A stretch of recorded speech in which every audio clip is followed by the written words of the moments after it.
NBC's Erin McLaughlin is in Lancaster County, Pennsylvania with the latest on this one. Erin, good morning.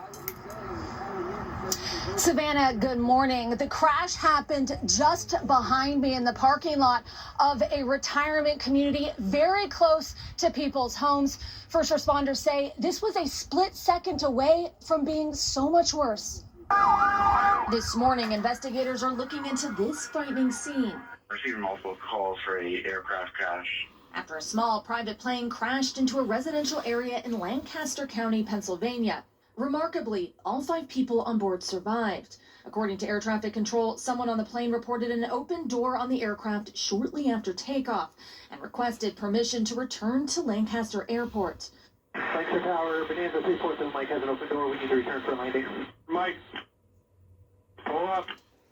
Rescue 1, Mike 6 Tower, the aircraft is down out just behind the terminal. Images of the crash show the tail of the plane in a parking lot, while the rest of the aircraft was engulfed in flames.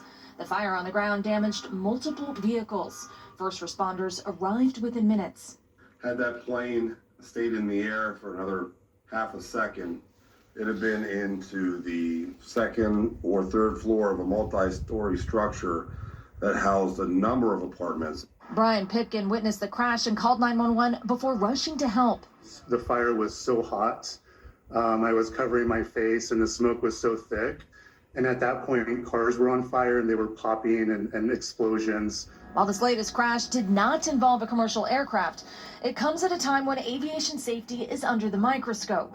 This is a small airplane. The pilot reports a door that's come open.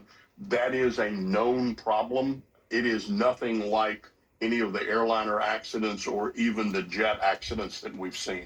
But travelers across the country are on edge with a number of major air disasters this year in Washington, D.C., Philadelphia, and Toronto.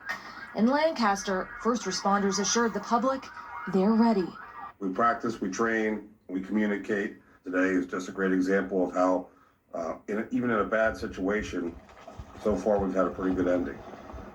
According to fire officials, all 5 passengers remain this morning in the hospital. 3 are being treated at a local burn center. The NTSB says it is aware of the situation and will be releasing information soon.